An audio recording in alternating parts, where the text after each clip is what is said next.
porque poder estar na sua presença acompanhado das nossas famílias, acompanhado dos nossos familiares, dos nossos irmãos, Senhor. Não há nada mais precioso, Senhor. Se fosse por nós não estaríamos aqui, mas o Senhor nos trouxe, o Senhor nos chamou. Oh, Senhor, obrigado por poder estar nesse lugar, obrigado por poder desfrutar, Senhor, da presença dos irmãos, da vida dos pastores, da vida de cada um aqui, Senhor, em nome de Jesus. Obrigado, Senhor, seja louvado, seja engrandecido.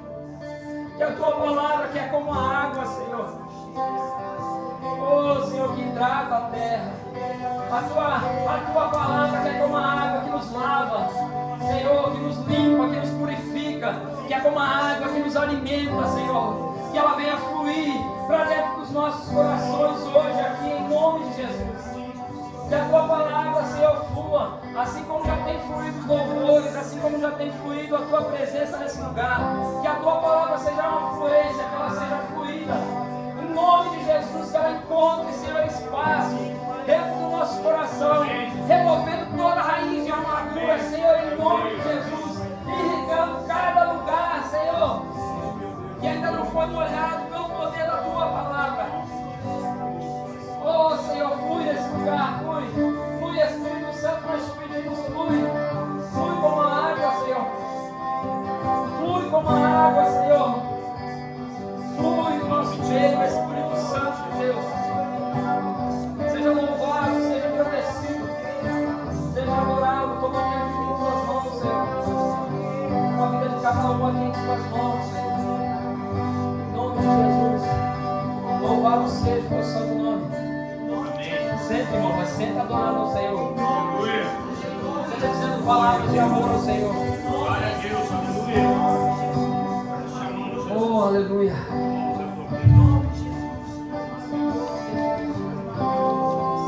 Enquanto eu meditava sobre o que falar hoje, sobre o que ministrar aqui, o Senhor já vinha falando no meu coração a respeito do fato de que nós somos chamados. Já há algum tempo Deus tem falado conosco que você precisa mergulhar, você precisa se aprofundar, você precisa ir mais fundo. Eu creio que todo mundo sabe que Deus tem falado isso conosco aqui. E essa questão, ela é muito, por vezes, individual. O ouvir o que Deus me disse e o ouvir o que Deus disse é manso. Mas a verdade é que Deus, ele tem uma mensagem, o Evangelho é uma mensagem coletiva de relacionamento. O Evangelho, ele vem para transformar a maneira como eu me relaciono com as pessoas e a maneira como eu me relaciono com Deus. Porque outrora, como diz a palavra, nós éramos como ovelhas sem pastor e andávamos como sem Deus no mundo. Então a maneira como nós nos relacionávamos com Deus, a maneira como nós nos relacionávamos com Jesus, ela era distante, ela era superficial. Ela não gerava uma transformação em nós. A partir do momento que nós nos decidimos por estar na casa do Senhor, por aprender a respeito dele, é um chamado de um relacionamento agora mais próximo. É um chamado para um relacionamento que sai da superficialidade. Você começa a conhecer coisas mais profundas sobre Deus e Deus começa a te mostrar coisas mais profundas sobre você mesmo. Então, na maioria das vezes, a nossa resistência em avançar no nosso relacionamento com Deus, ela está diretamente relacionada não ao que nós conhecemos sobre Deus, mas ao que nós conhecemos a respeito de nós mesmos. Porque quando eu começo a olhar para dentro, eu começo a encontrar um cara que eu não quero que ninguém conheça. Quando eu começo a mergulhar dentro, quando Deus começa a mergulhar dentro de mim, tem tanta coisa que eu já escondi ou que está escondida por alguma coisa que eu fiz, que eu não quero que ninguém conheça, e nem eu mesmo quero conhecer. Mas a verdade é que Deus, ele entra dentro de você, não para te expor aos outros, mas para te expor à transformação. É para que você, vendo o que está aí dentro, perceba que precisa ser de fato transformado. O salmista vai dizer assim: sonda-me, Senhor, e me conhece, e vê se há em mim algum caminho mau. Aquele homem estava dizendo: Deus, tem caminhos dentro de mim que nem eu conheço. Tem caminhos dentro de mim que eu posso vir a percorrer, que nem eu conheço.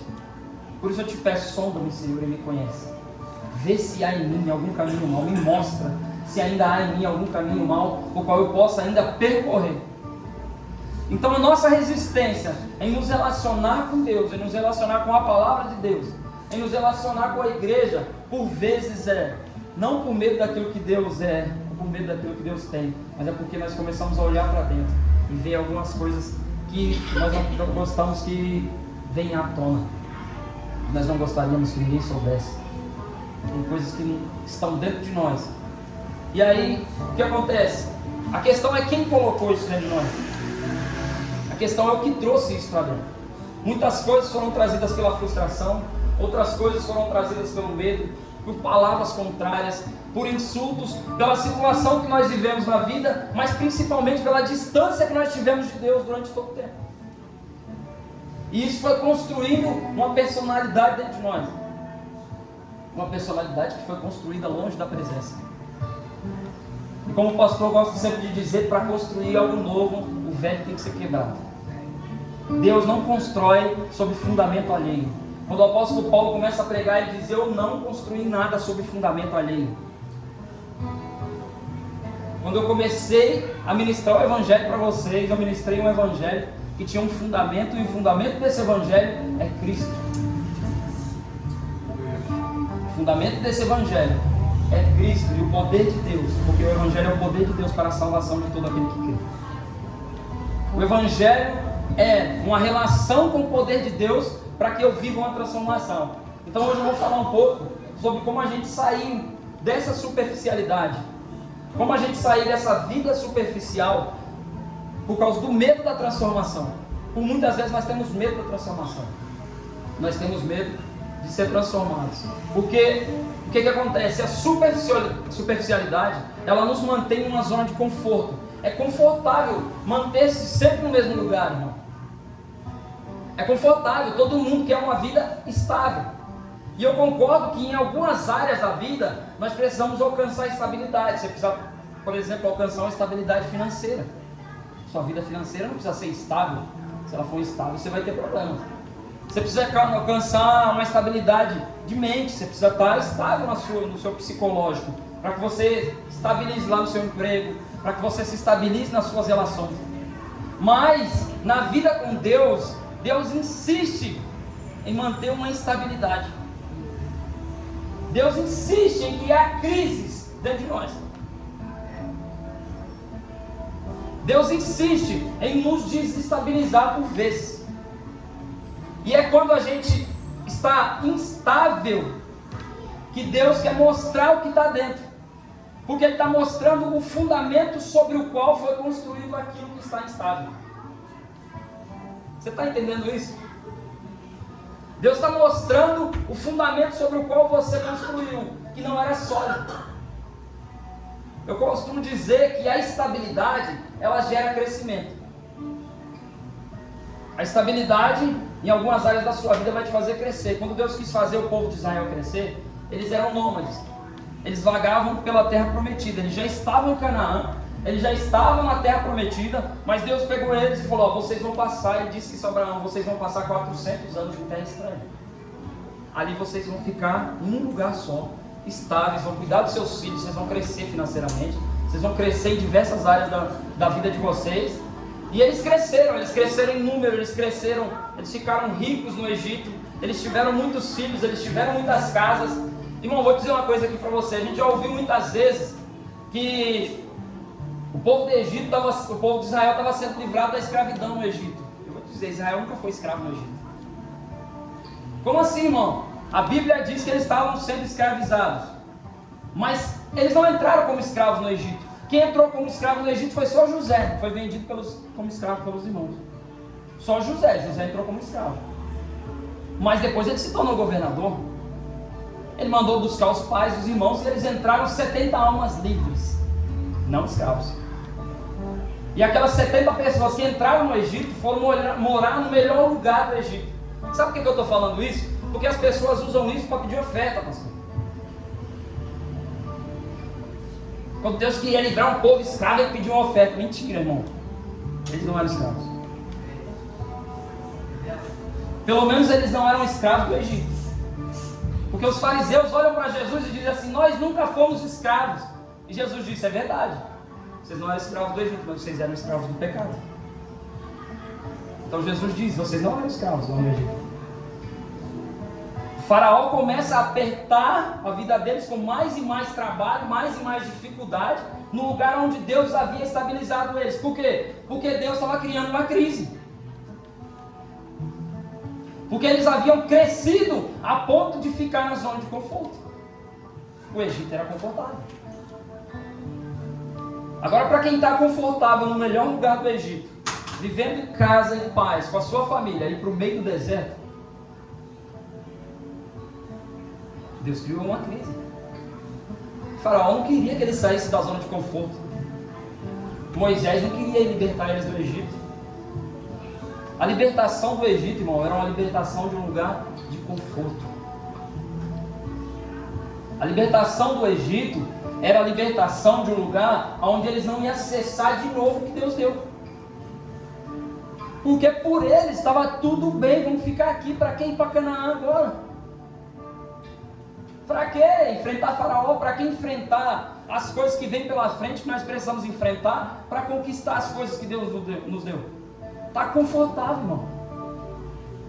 Então a estabilidade em algumas áreas da sua vida vai te fazer crescer. Mas com Deus, quando você entrar na zona de conforto, Deus cria uma crise para você acessar o que Ele tem maior para você. É assim que Ele faz, irmão. Não me pergunte por quê. É assim que Ele é. O Senhor trabalha desse modo. E aí nós precisamos discernir essas crises e dores que acontecem dentro de nós, para que a gente não fique presos. Não. Tem muita gente parada na superfície daquilo que Deus mandou ele mergulhar, porque está com medo. Como que nós vamos fazer isso? Eu vou ler alguns textos, mas primeiro eu vou ler Atos capítulo 9, verso 36.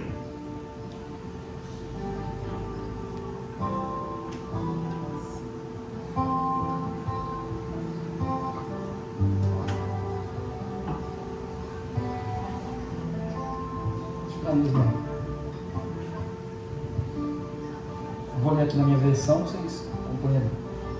Amém? Todo mundo achou aí? Quem achou, diga amém. Também quem não achou, fala, espera um pouco aí que eu espero. Ora, havia em Jerusalém uma discípula chamada Tabita, que significa Dorcas.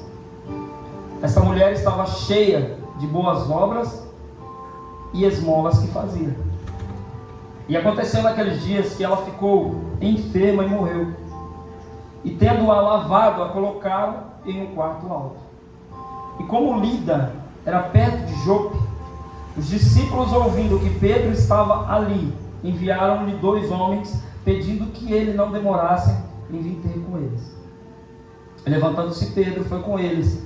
Quando ele chegou, o levaram ao quarto alto, e todas as viúvas estavam de pé, chorando e mostrando as túnicas e vestes que Dorcas fizera quando estava com elas.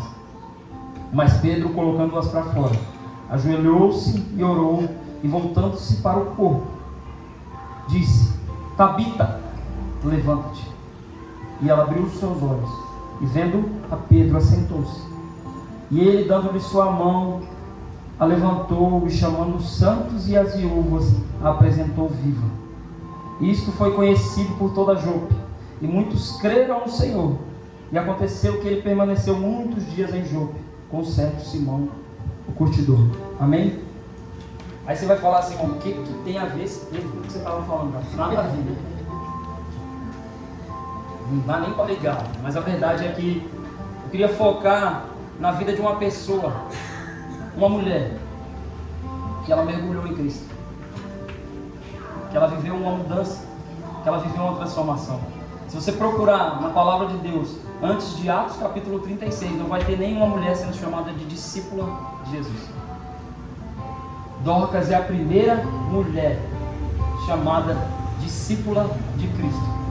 Ainda que nós sabemos que houveram mulheres muito relevantes no ministério de Jesus, como Maria Madalena, Maria sua mãe, Joana, esposa de um procurador romano, e outras mulheres que contribuíam com o ministério de Jesus. A primeira vez que uma mulher é chamada discípula é quando Dorcas aparece na Bíblia. Quando Dorcas aparece na palavra de Deus, se você ler Atos do 1 ao 9, vai falar muito sobre os discípulos, homens de Cristo. Mas agora aparece uma mulher que é discípula. Aparece uma mulher. E o que é ser discípulo, irmão? De Cristo. O que é ter esse discipulado por Cristo? O que significa para nós? O que significa para você ser discípulo de Cristo? Tem muita gente se empenhando para ser discípulo de uma religião. Tem muita gente se empenhando para ser discípulo de um sistema. Tem muita gente se empenhando para ser discípulo de homens. Obedecendo cegamente, confiando cegamente no que os homens dizem. Mas essa mulher se empenhou para ser discípula de Cristo.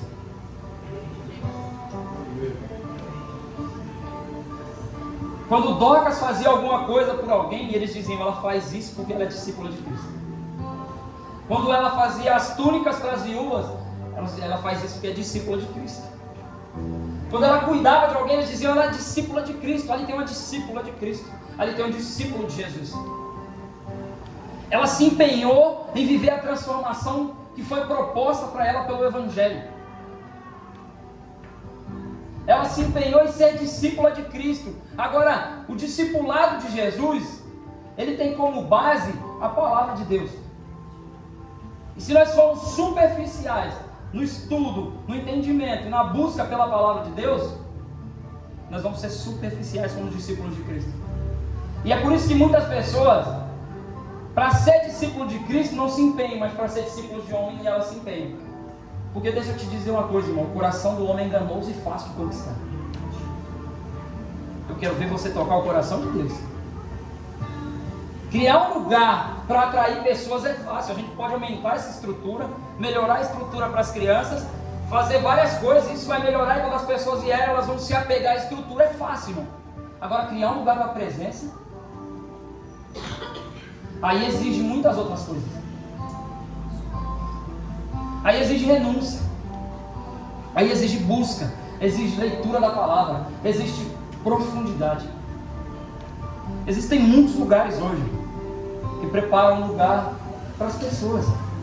E as pessoas vêm e se relacionam entre si, mas não vivem transformação, porque o lugar que gera transformação é o lugar onde a presença de Deus está.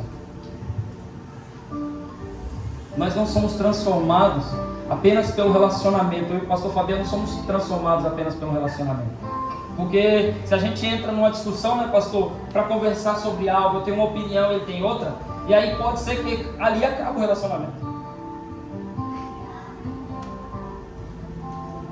Mas quando eu entro numa discussão e o pastor Fabiano para resolver algo, eu tenho que entender e saber ouvir a partir de Cristo. Eu tenho que saber respeitar o outro a partir de Cristo. A minha opinião não precisa prevalecer. Eu não sou a quarta pessoa da Trindade. A Trindade é 3 pessoas, Trindade. A minha opinião não precisa prevalecer. Eu não preciso estar acima dos outros. Tem muita gente discipulando como se fosse a quarta pessoa da Trindade. Não importa por quem você é discipulado. Se você não for discipulado por Cristo, acabou. Se Cristo não é o seu discipulador, se a palavra não é o seu fundamento, não importa por quem você é discipulado, irmão. Pode ser o maior lá, que acha que é o discipulador dos discipuladores. A cobertura de todo mundo, não interessa, é só um homem, sujeito às mesmas paixões que nós. Agora, se Cristo é o teu discipulador, a primeira coisa que você vai fazer é começar a querer saber quem é Cristo. Começar a mergulhar, eu quero saber quem é Jesus. Eu quero saber como ele fazia, eu quero saber como ele tratava as pessoas, como ele tratava os diferentes. Só Jesus para pegar um cobrador de impostos que serviu o Império Romano e era considerado como traidor pelos israelitas, ninguém gostava dos cobradores de impostos, a ponto de que eles eram rejeitados nas ruas, ninguém ia nas casas deles, eles não cumpriam a lei, eles não podiam entrar no templo, eles eram rejeitados da sociedade.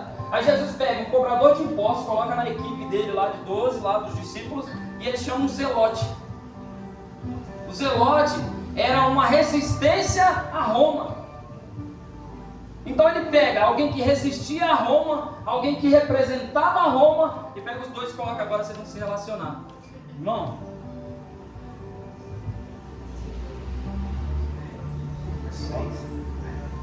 agora vocês vão se relacionar, irmão. Deixa eu te dizer, agora vocês vão se relacionar. Agora vocês vão se relacionar. E o Zelote andava armado, irmão. O Zelote era do bope, era faca na caveira. Tinha essa, ele matava. Agora imagina uma conversa entre Simão Zelote e Mateus, cobrador de impostos. Imagina, irmão. Eu sou maior, e era assim as conversas, não era você, doutor, não. E Mateus, eu sou maior que vocês, Zelote, eu sou maior, imagina. Se Jesus não está no meio. Imagina se o fundamento não é Cristo, se não saía facada naquele negócio.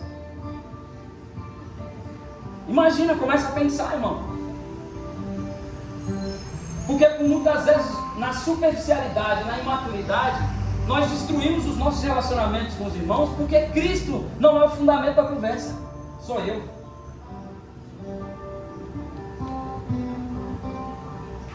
Não é Cristo que nós queremos atingir quando nós conversamos. Quando eles começavam a dizer, eu sou maior, Jesus pulava no meio e falava, coloca aqui uma criança. Porque quem não se tornar igual a uma dessas crianças, não herdará o reino de Deus. Como que a briga da criança começa e como que ela termina, irmão?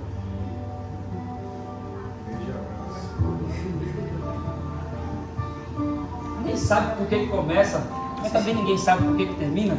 E aí a opinião de ninguém prevaleceu. Quem tem bastante filho aí, né, Alan? Tá vindo meu segundo aí. Eu vou descobrir como que é esse negócio. Leão também, alguns aí que tem mais de um filho, sabe, a conversa começa. A briga começa porque ninguém sabe e termina porque ninguém sabe. É como um casal, muitas brigas começam porque ninguém sabe. Ninguém sabe porque começou, irmão. Só sabe que a conversa foi se aprofundando tanto que chegou na briga. E aí depois, se não tiver Cristo, vai acabar em separação. Esses dias eu estava vendo, tem um pastor que eu sigo ele na internet, ele estava mostrando como os relacionamentos são superficiais. Eu te indico a leitura de um livro que chama-se O Amor Líquido. Sigmund Bauman é um filósofo, acho que ele é francês, é lá da Suíça, daqueles lados lá, e ele fala como as relações, elas são líquidas mesmo, você não consegue segurar. Porque as pessoas estão buscando só para si mesmas, não estão buscando transformação. E eu estava vendo um vídeo desse pastor, e duas pessoas, eles fizeram um mutirão lá, tal, num lugar para fazer, olha o mutirão, para fazer separações de casamento. E ele chega naquele lugar para entrevistar um casal, e ele pergunta, o homem está sentado, ele não deixa mostrar a imagem dele no vídeo, a mulher fala, pode mostrar a imagem, não tem problema. E ele pergunta para aquele homem, por que vocês estão se separando? E ele diz assim, porque eu cheguei tarde em casa, estava em casa, esqueci de entregar o meu uniforme do trabalho para ela lavar, era meia-noite, eu falei para ela, vai lavar meu uniforme. E ela falou, eu vou lavar seu uniforme meia-noite? Vou não. Mas eu preciso do meu uniforme. A discussão começou por causa disso. E a discussão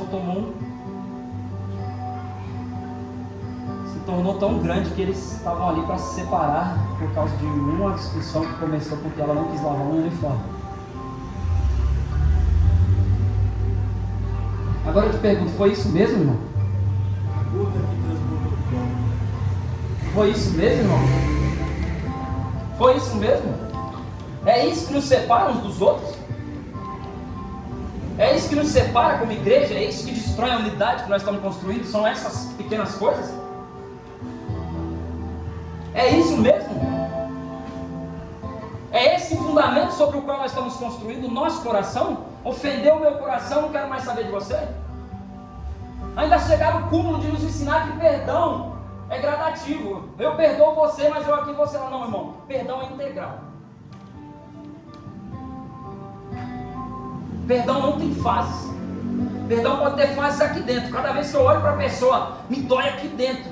Porque eu estou lutando contra mim mesmo, não é contra o outro. Aí eu perdoei a pastora, mas é você aqui e eu lá, pastor. Mentira. Imagina se o perdão de Deus fosse assim, aonde nós estávamos?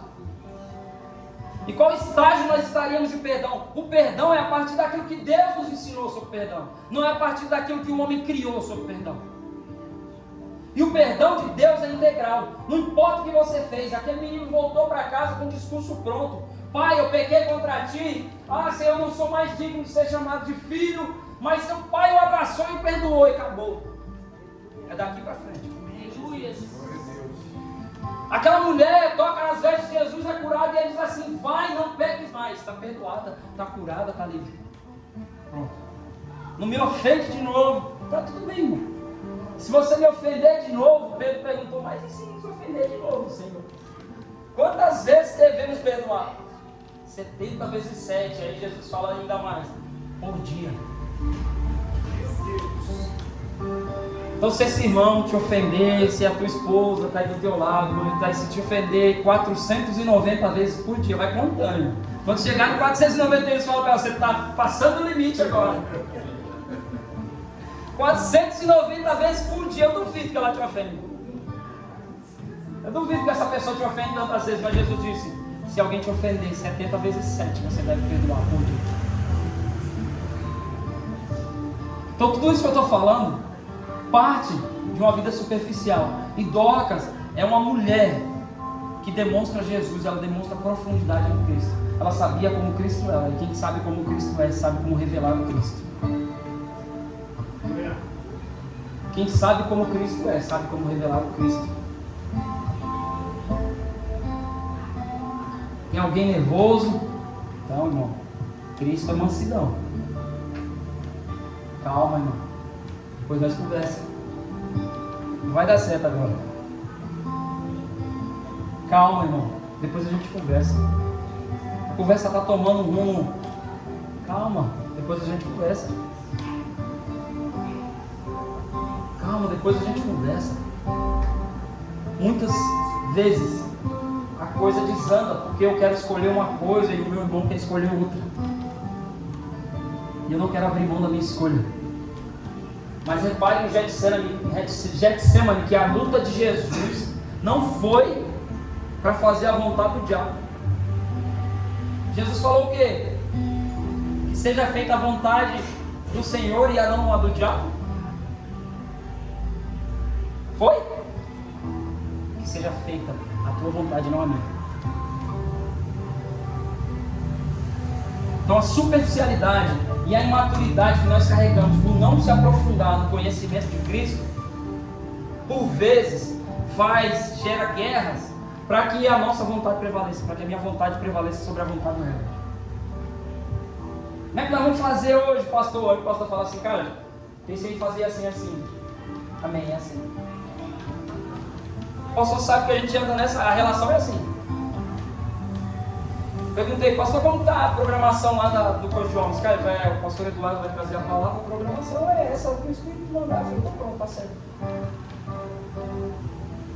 Talvez eu tivesse vontade de fazer outra coisa, talvez ele tivesse vontade de fazer outra coisa, mas quem tem que prevalecer é a vontade do Senhor. E às vezes é por abrir mão da nossa vontade que Deus se revela. Mas a imaturidade quer que a nossa vontade prevaleça. Quando Jesus olhou para eles e falou assim: vocês são como meninos nas praças. Nós tocamos uma canção triste, a marcha fúnebre, de vocês não choraram.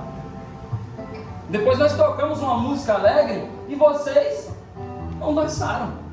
Vocês não sabem o que é. Quando a gente olha para esse texto, fica um ponto de interrogação. O que Jesus estava querendo dizer? Ele estava dizendo o seguinte: quando eles se reuniam para orar, para brincar, quando as crianças se reuniam para brincar, assim como nós, quando nós nos reuníamos para brincar, a gente brincava de quê, irmão? Polícia ladrão, pega-pega, esconde-esconde. Algumas brincadeiras, elas replicavam o comportamento do adulto. Polícia ladrão, a criança está replicando o comportamento do adulto. Então existiam brincadeiras entre eles que eram, por exemplo, uma coisa que era engraçada. Para nós, se eu leio a palavra, para mim é engraçado. Que tinham pessoas que eram profissionais para chorar nos velórios. Eram profissionais, eles recebiam para chorar. Uma pessoa quando morria, Se ela não tinha prestígio no meio da sociedade, não conhecia, tinha que ter uma quantidade de pessoas, era obrigatório. Os sacerdotes, os fariseus obrigavam a ter uma quantidade de pessoas chorando no velório. Ó, absurdo. Eles pagavam para aquelas pessoas chorarem. Agora imagina uma criança sabendo disso. Os meninos gaiatos, igual nós. Brincando de chorar, de imitar os caras. Então a proposta da brincadeira é: vamos imitar eles, vamos brincar. E aí tinha alguém que falava assim: eu não vou brincar porque não é o que eu quero fazer. E o judeu é festivo, ele dança nas festas, dança na sinagoga. O culto judeu tem uma separação entre homens e mulheres. Enquanto eles tocam as músicas judaicas, eles dançam em roda e pulam e tal. É uma coisa extraordinária o culto judeu. Eles pulam, eles dançam, eles dançavam nas sinagogas. Então, alguém falava assim: vamos imitar como que eles dançam lá na sinagoga. E a criança falava assim: não é a minha vontade, não é o que eu quero. Jesus estava falando para eles: às vezes vocês carregam um sentimento de criança. Vocês não fazem, não porque não é bom, ou porque não é a sua vontade. É porque não é a minha vontade, então eu não vou fazer. Vocês não sabem o que vocês querem. Todo mundo sabe como que é. A gente brincava com criança, às vezes chegava e propunha 10 coisas e alguém falava assim: eu não quero nada disso, porque não foi ele que propôs. Vamos brincar de esconde-esconde. Aí fala: não, vamos jogar bola. Não, por quê? Porque eu quero fazer o que eu quero. E por vezes essas pessoas que sempre queriam fazer o que quer são as que brincavam sozinhas, até perceber que brincar sozinho não tem graça. A maturidade nos leva para isso. E Jesus olhou para eles e falou: olha, vocês são imaturos, vocês são como crianças, vocês só querem participar daquilo que é a vontade de vocês. Se vocês não têm vontade de fazer, vocês não fazem. Então coloca aí, por favor, a primeira imagem aí. Depois eu continuo aqui no texto e vou ler mais um texto para nós.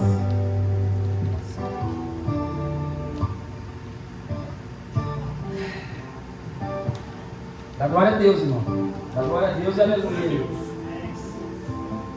A superficialidade é o mal do século e há uma maneira prática de vencê-la. Então a superficialidade é um mal.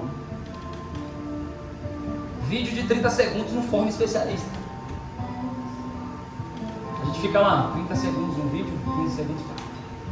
Aí o cara fala lá: olha, isso, de repente a gente já sabe, acha que já sabe tudo a respeito do que o cara falou num vídeo de 30 segundos. O cara passou 5 anos estudando medicina, mais um tempo de residência para fazer aquilo, e aí ele vai lá, grava um vídeo de 30 segundos explicando, e a gente acabou de assistir o vídeo agora, especialista. A superficialidade está matando pessoas, está destruindo o cérebro dos nossos filhos. O criador dos shorts no YouTube não deixa os filhos dele assistirem. O criador, não é o cara que mantém, ele saiu hoje de lá já. E ele deu uma entrevista e perguntaram para ele, ele falou: olha, eu criei a ferramenta, ela é boa para entretenimento, mas eu não deixo os meus filhos assistirem porque isso destrói o cérebro das crianças.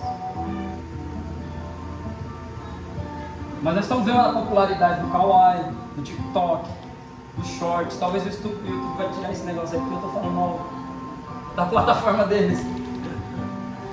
Mas querido, isso não forma, isso é superficial demais. A superficialidade não forma ninguém. Quanto tempo para formar um especialista em alguma coisa? No mínimo um curso técnico para você ser especialista numa coisa técnica, eletrônica, 1 ano e meio, 2 anos. E aí eu te pergunto: quanto você sabe da palavra de Deus?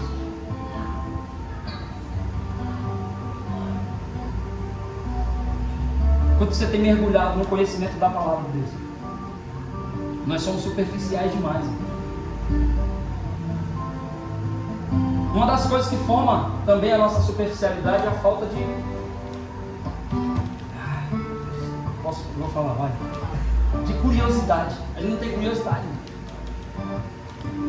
A gente não tem desejo pelo aprendizado do Senhor. A gente joga 2 horas de conversa fora, falando coisas que não prestam, mas não sai do culto e vai mergulhar realmente, ler de novo o texto. Não tem curiosidade. A pessoa fala uma palavra que a gente não entendeu. Tá bom, passou. Não tem curiosidade da continuidade com Cristo. Não tem curiosidade de nós para aprender mais sobre Ele. Mergulhar exige curiosidade, irmão. Você precisa ser curioso. Para de curiar a vida dos outros, começa a curiar a vida de Cristo. A gente é curioso para o que não presta. Grande sucesso na internet é o fuxico gospel, o fuxico dos artistas, a vida de quem não tem nada a ver. E a gente vai continuando na superficialidade. Existe um desafio e as pessoas assim, por exemplo, o brasileiro não lê, praticamente nula a leitura no nosso país, lê-se muito pouco. Outros países leem muito, e o Brasil não lê quase nada. E a maior parte do conhecimento que nós precisamos está nos livros. E aí hoje a igreja é conhecida como? Antigamente ela ao povo do reteté. É o povo do avivamento. Glória a Deus, aleluia. Mas a verdade é que o povo de Deus no primeiro século era conhecido como o povo do livro. Glória a Deus. Nós precisamos voltar a ser conhecidos como o povo do livro. Vai ter reteté, irmão? Vai, glória a Deus. Vamos pular, vamos chorar na presença do Senhor. Vai ter avivamento em nome de Jesus. Nós esperamos, nós ansiamos por um avivamento. Amém. Mas não tem avivamento sem um fundamento sólido da palavra de Deus. Porque avivamento sem um fundamento sólido da palavra de Deus só promove homens. E Deus não tem compromisso em promover homens. Ele tem compromisso em promover a verdade. Deus não tem compromisso com os homens, de promover homens. Se o homem está se promovendo, vai ter o dia de dar conta com o Senhor. Agora, se um homem está crescendo e você percebe o crescimento dele, tem uma promoção de Deus, é porque esse homem está promovendo a verdade. Ele não está promovendo a si mesmo. Então a superficialidade, nós precisamos fugir dela. Existe um jeito, vamos lá, próximo. Glória a Deus, aleluia. Olha lá. Existe uma escassez de profundidade nos dias atuais, com o aumento das informações rápidas. A necessidade por algo mais denso é uma urgência social. E isso influencia diretamente o meio cristão, pois o cristianismo raso surge como um lugar de conforto. Mas esse tipo de fé é morta. E o meio mais seguro de vencer a superficialidade é através das disciplinas espirituais. Para aí. A fé superficial é morta. E aí nós vamos ler lá em Tiago. Não precisa pôr o texto não. Lá no livro de Tiago. E quando eu falo no livro de Tiago, eu vou parar de citar os versículos para que você leia o livro de Tiago todo, por favor. Livro de Tiago, irmão. Está na Bíblia. Procura aí. No livro de Tiago, ele diz o seguinte: mostre-me a sua fé sem obras, que eu te mostrarei a minha fé pelas minhas obras. Por quê? Porque a fé sem obras é morta.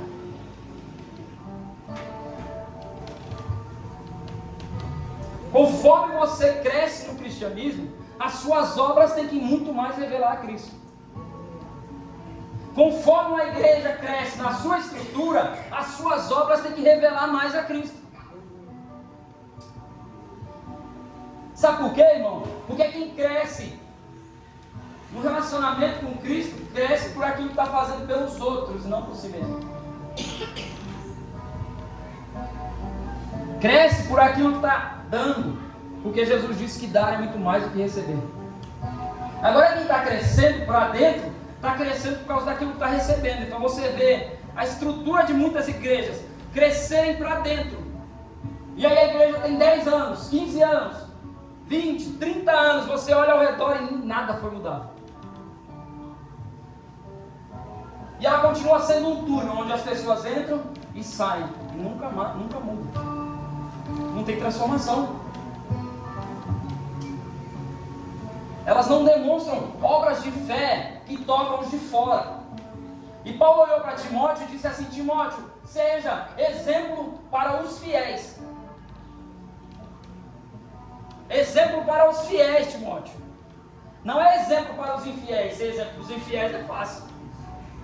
Quando você chega lá, você tem que ser exemplo também para os infiéis. Mas quando você chega lá na escola, na faculdade onde você está, então lá os que não têm fidelidade a Deus, eles não conhecem. Esses são os infiéis que Paulo está falando. Eles são infiéis porque não conhecem. Então quando você chega lá, você precisa ser exemplo para eles. E isso é bonito.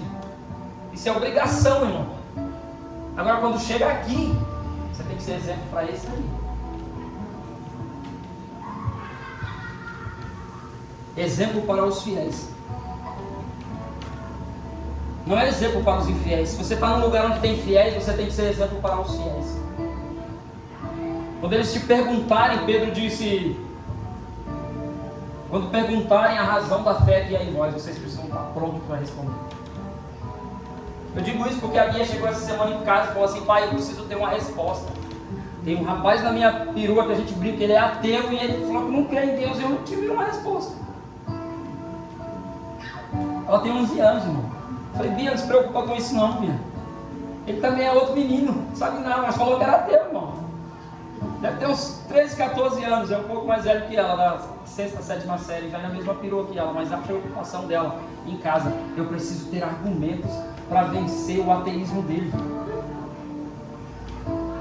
Eu falei: vai ler, minha filha. Vai ler a Bíblia. Todos os argumentos que você precisa para aqui. É dessa curiosidade que eu estou falando. É disso que eu estou falando. De alguém dizer assim: ah, eu sou assim mesmo, você dizer, mas Deus transforma. Ou alguém dizer, vai assim mesmo, você dizer, é assim mesmo. Uma vez uma pessoa me procurou em casa. Eu não sei por que as pessoas fazem isso comigo, mas ele era de outra denominação e nós trabalhávamos na mesma empresa. E ele começou a morar perto, aqui no Cirino. Ele morava no Rio de Janeiro, era carioca esse rapaz. E ele veio morar aqui no Cirino, trabalhávamos em Carapicuíba. Estava passando uma crise no casamento e a gente se relacionava lá como colegas de trabalho, mas não tinha relacionamento fora. De repente eu olhei na porta, lá tá o cara batendo na minha porta. Ixi, deu ruim, aconteceu alguma coisa. Saí para conversar com ele, aí ele falou assim para mim: irmão, eu descobri que minha esposa está me traindo com uma pessoa de dentro da igreja. Eu já falei com o pastor, ele é da liderança, esse cara. Eu já falei com o pastor e agora eu não sei o que eu faço. O que eu tenho que fazer? Qual seria a sua resposta, irmão?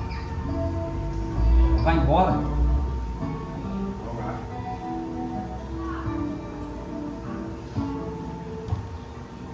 Eu falei com o pastor, eu falei com todo mundo lá. E agora como que eu faço? Eu falei: mas seu pastor não falou o que fazer. Seu pastor não disse para você o que fazer, e ele olhou para mim: o que eu devo fazer? Eu falei: bom, segundo a palavra de Deus, o perdão é redenção. Perdoe sua esposa e saia da igreja. Mas não devo ficar na igreja porque eu também tenho que perdoar o irmão, não. Porque a igreja que tolerou isso, você não pode ficar mais lá. Mas sua esposa, você deve perdoar. Ele olhou para mim e falou: irmão, vai ser difícil. Eu falei: mas eu quero me amar.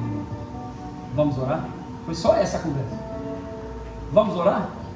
Bem, nós oramos do lado de fora de casa, no quintal. E ele foi embora, perdoou a sua esposa. Passados algum tempo, ele não saiu da igreja. Ela estava de novo, o mesmo cara. E aí ele veio lá de novo. Eu falei: agora, irmão, a decisão é sua, eu nem vou te dizer o que fazer. Eu nem vou te dizer o que fazer, porque eu te disse na primeira vez, você não fez. Você decidiu permanecer naquele lugar. Você perdoou a sua esposa, fez certo. Mas você deixou ela no lugar da tentação. Você deixou um lugar que tolerou isso. Então agora resolve. E o casamento acabou. Ele voltou para o Rio de Janeiro, ela mora aqui até hoje ainda. Uma filha de 6 anos. Mas por que eu estou falando isso, irmão? Porque vou te dizer que vai começar a chegar perguntas difíceis para você. Vou te dizer que pessoas vão começar a te procurar para resolver questões difíceis. Se prepare, irmão. Não é mais tempo de ficar menininho sentando na igreja, não. chegar aqui e sentar e não assumir responsabilidade lá fora, de trazer alguém, ou de ir na casa de alguém fazer uma oração. Ei pastor, vamos comigo? Não. Vá você, chamaram você. Ei pastor, fulano quer um conselho. Dá o conselho, irmão. Você está ouvindo palavra há quantos anos? 10 anos? 5 anos? 20 anos? Você não tem palavra para dizer para alguém? Isso é viver na superficialidade. Essa mulher, Dorcas, a igreja está no seu começo, irmão. Não é muito tempo depois da descida do Espírito Santo em Pentecostes. Ela não é uma discípula que tinha acesso. Aí eu vou perguntar quantos livros tem a Bíblia. Aí alguém vai dizer, não sei. 66 livros. Ela não tinha acesso aos 66 livros que nós temos hoje. Ela não tinha acesso na hora que ela quisesse. Ela não tinha acesso a tudo que nós temos hoje. Mas ela estava vivendo uma transformação extraordinária. E agora as viúvas procuravam alguém para ajudá-las. Elas procuravam quem? Dorcas. E ela dizia, vai procurar os apóstolos lá em Jerusalém. Não, eu vou fazer por vocês. Eu vou fazer por vocês. E ela começa a fazer por aquelas mulheres. Ela não tinha acesso ao que nós temos hoje, mas ela saiu da superficialidade. E é o que eles tinham acesso? Vira aí a página para nós. Então eles tinham acesso a essas disciplinas. Primeira, são 3 sessões. A primeira, meditação, oração, jejum e estudo. E aí eu te pergunto, isso tem que crescer na sua vida. Como é que está? Como é que estão as disciplinas espirituais na sua vida? Como é que está crescendo aí dentro? Porque muito do que nos mantém na superficialidade, falta de transformação, é porque nós não praticamos as disciplinas espirituais que a Bíblia nos ensina. Eu não sei como jejuar, a Bíblia ensina, irmão. Eu não sei como orar, os discípulos não sabiam. Eles perguntaram, Jesus, como devemos orar? Eles não sabiam como fazer essas coisas. Mas eles começaram a ter essas disciplinas interiores. Eram disciplinas pessoais. O que eu devo jejuar? Não sei, irmão. Você sabe o que te rouba de Deus. O que eu devo tirar da minha vida? Você sabe o que está te roubando de Deus. O jejum deles basicamente envolvia alimentação, comida. Por quê? Porque comida para eles não era só comer, era entretenimento. Era um lugar onde eles se relacionavam com as pessoas, era onde eles estavam sempre no entretenimento. A comida para nós hoje é sentar para fazer a refeição, para se alimentar. Às vezes a gente come com pressa, não dá nem tempo de sentar, né, Letícia? É em pé mesmo, a gente come ali rápido, vai, ou come na frente da televisão, no sofá. A gente vai deixando a mesa. Mas para eles comer era entretenimento. O tempo que você gasta na frente da televisão, eles gastavam comendo.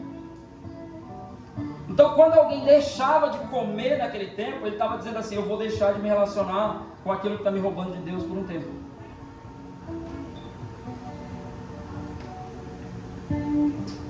Eu vou deixar de me relacionar com aquilo que me rouba de Deus. Uma coisa que Deus pediu, por exemplo, para os nazireus, aqueles que eram separados desde o velho: não tomam vinho. Era simples, irmão.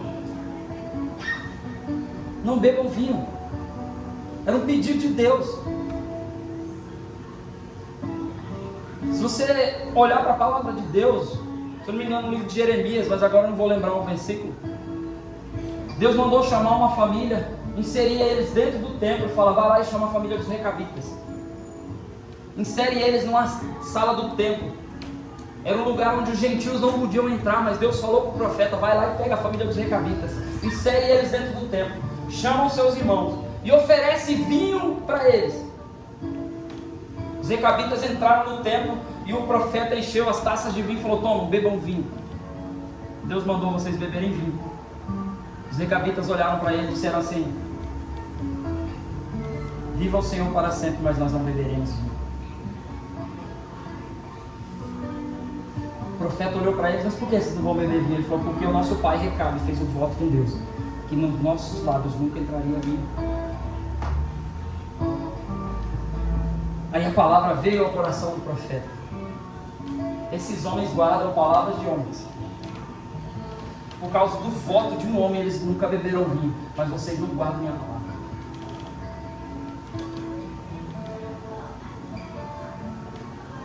Olhe para eles como exemplo. Ele chamou os sacerdotes e falou: olhem para os recabitas como exemplo. Os recabitas tinham 2 votos com Deus: nunca beberemos vinho e nunca moraremos em casa, para sempre viveremos em tendas. Eles estavam vivendo dentro da cidade porque a cidade estava em guerra. E eles falaram: nós estamos vivendo aqui porque obrigado, mas quando acabar a guerra a gente volta para as nossas tendas e nunca beberemos vinho. E Deus falou para eles: olha para o exemplo desses caras, eles estão guardando a palavra de um homem.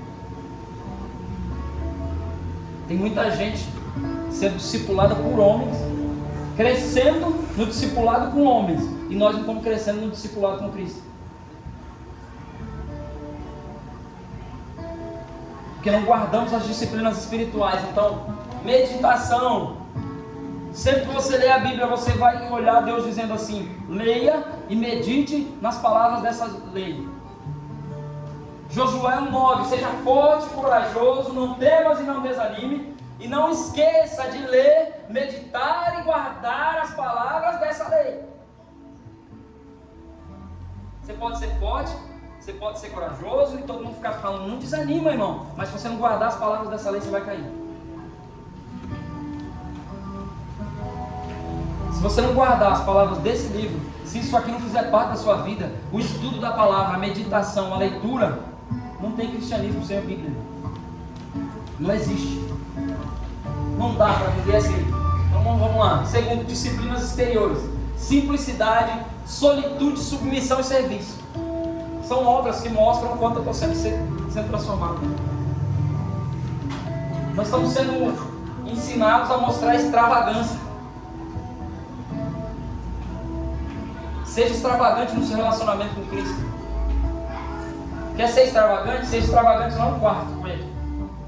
Com os irmãos, seja simples. Vou entrar na casa de alguém, a gente evangelizava muito pelos bairros. Nós entramos na casa de uma senhora uma vez, aqui numa comunidade aqui no Rio de Roberto, ainda não era pavimentado, tudo. Nós subimos um morro, nós entramos na casa daquela mulher, era um barraco com 2 cômodos. Se tivesse 2 por 1, cada cômodo era muito grande.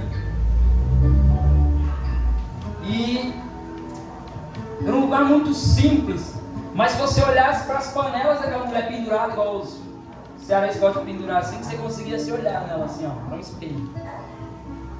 O filho dela sentado no quarto, paraplégico.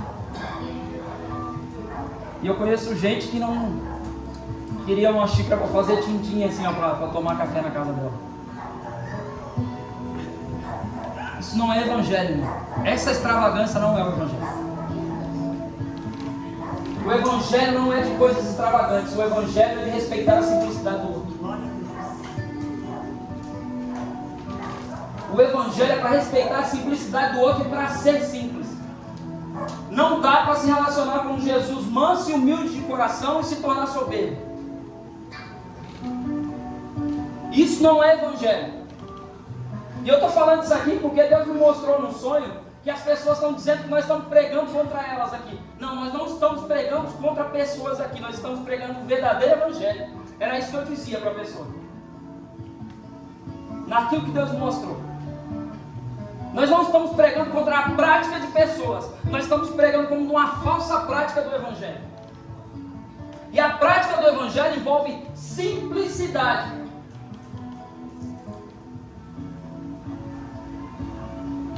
Quem está mostrando um evangelho extravagante, com um relógio de 200 mil no braço, um carro importado na porta da igreja, eu queria ter um daquele ali para colocar ali, irmão, para incentivar vocês a comprar um Compass daquele ali, ó, para que vocês começassem a querer crescer. Mas eu prefiro vir aqui e mostrar que eu tenho conhecimento da Bíblia, para que vocês queiram ter o que eu tenho. Eu prefiro. Se Deus quiser me dar, Senhor, estou pronto. Eu já sei como é não ter, eu quero saber como que é ter. Glória. Mas, irmãos, eu falo diante de Deus. Como Paulo disse, Isso não tenho soberba nenhuma para dizer isso. Como Paulo disse, eu abriria a mão de todas as coisas para conhecer mais sobre essa palavra. Se Deus colocasse a palavra diante de mim, coisas, eu diria, Senhor, eu quero a palavra. Não fosse a palavra do Senhor, eu não estaria aqui. Se não fosse o poder do Evangelho que me alcançou, eu não estaria aqui. Não fosse o poder desse Evangelho. Talvez você pode dizer assim, foi alguém, irmão, que pregou o Evangelho para mim ou que se relacionou comigo, mas essa pessoa já era uma discípula, ou um discípulo de Cristo. E o que ele levava no relacionamento era o poder da palavra com a qual ele se relacionou. Simplicidade, solitude, submissão, serviço. A gente não quer se submeter, irmão. Nós não somos solícitos em atender o problema do irmão. O problema dos outros sempre pode ficar para depois, mas o nosso Deus tem que resolver logo. O problema dos outros pode sempre esperar. O problema do outro sempre pode esperar. Mas o nosso tem que ser resolvido com urgência. Nós não queremos nos submeter a ninguém. É só alguém dar uma ordem que a gente já... Esse cara está dando ordem. O que esse pastor quer mandar eu fazer as coisas? A Bíblia ensina que Jesus é Senhor. E o senhorio de Cristo na igreja, ele é exercido através de pastores, irmão. Eu garanto que se o pastor Fabiano falar para você assim, faça isso, e você falar não, ele fala, tá bom. E semana que vem ele vai te falar, faça isso. É a mesma coisa. Mas tem lugares onde se você disser assim, alguém disser para você, faça isso, se você não fizer, tira o nome da lista, irmão. Não serve mais.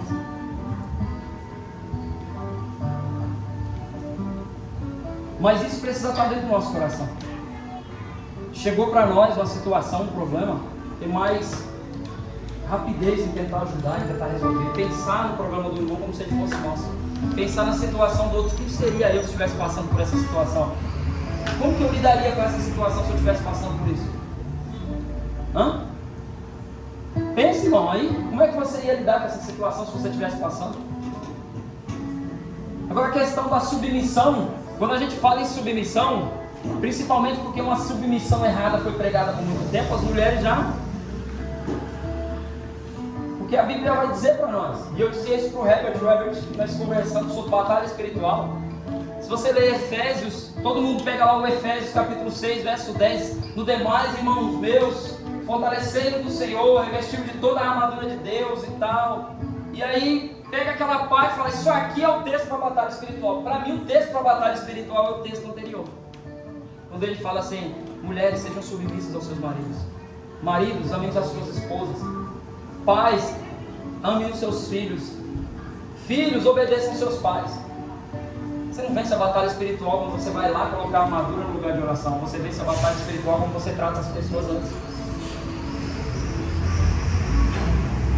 Aquela é a segunda parte. A primeira parte, não menos importante, é a maneira como você trata a esposa, é como a esposa trata o marido, como os pais tratam os filhos e como as pessoas se tratam. A batalha espiritual começa aí, irmão. É como eu me relaciono com o irmão aqui, ó. Como é que eu me relaciono com o irmão? Como que é o meu relacionamento com o Rafa? Como é que eu estou tratando pessoas? Começa aí. Não começa depois, quando você vai dobrar o joelho para orar. Porque a palavra vai dizer até para os maridos. Marido, presta atenção. Que a palavra diz que se você for orar e tiver brigado com a sua esposa, suas orações serão impedidas. O que nós precisamos aprender? Isso não é só para os maridos, não, é para as esposas também. Eu aprendo com isso que Deus estava falando assim, dependendo da maneira como você se relaciona com pessoas, eu não ouço as suas orações.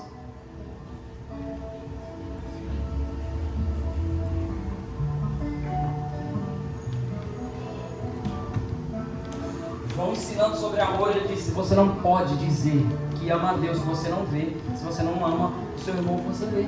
Você se faz mentiroso. São disciplinas espirituais, irmão. São disciplinas espirituais. Vamos continuar. disciplinas comunitárias, confissão, adoração e orientação. Eu chamaria mais de disciplinas coletivas, comunitárias ou coletivas. Então a primeira, confissão. A gente acha que a confissão de pecados é uma ação da igreja católica, que tem a confissão, o padre leva você lá no confessionário, você vai confessar os seus pecados. Mas a confissão, na verdade, é uma incumbência bíblica. Confessem, a Bíblia diz, confessem os vossos pecados uns aos outros. Então, meu irmão, você não precisa vir aqui na frente aqui hoje e falar assim, olha, eu confesso isso. Não precisa, não se exponha desse maneira. Mas procura alguém maduro, se aconteceu algo que está te acusando, porque o inimigo fica usando isso quanto tempo? O inimigo vai ficar usando isso quanto tempo? Procura o pastor, procura a pastora. Pastor, aconteceu algo, eu vacilei, eu falei mal do irmão, eu tive esse sentimento em relação ao irmão, eu fiz tal coisa. Ora por mim. Para vocês terem uma ideia, a igreja ONI, que é do Alessandro Vilas Boas, aqui em São Paulo, eles têm uma prática, antes de toda a ceia, as pessoas confessam os pecados uns para os outros. Isso é bom a gente adotar isso, né? As pessoas se juntam em dupla no culto, e antes de tomar a ceia, elas confessam pecados uns para os outros. Já tem gente que vai faltar no culto da só vai ter eu você aqui.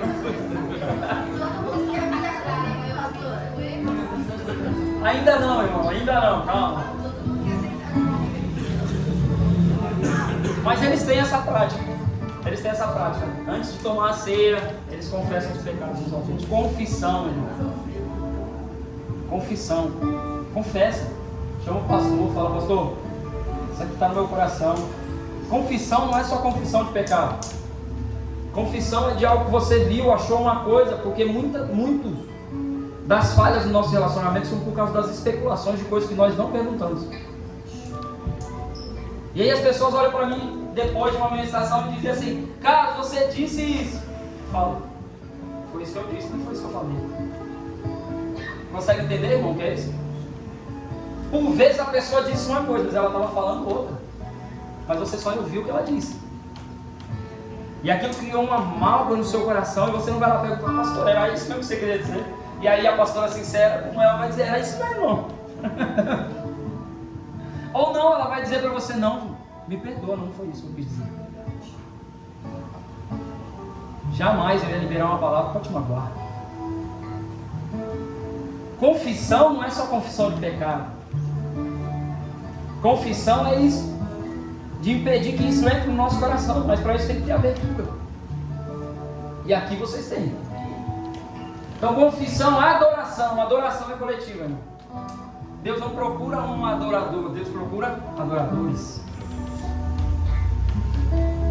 Ah, então, Carlos, a adoração que eu faço lá no meu quarto não vale? Vale, irmão. Porque é onde você se dobra lá para orar, está você e o Espírito Santo. A questão é o que eu falei antes. Para eu adorar no quarto, a minha adoração no coletivo tem que estar em dia.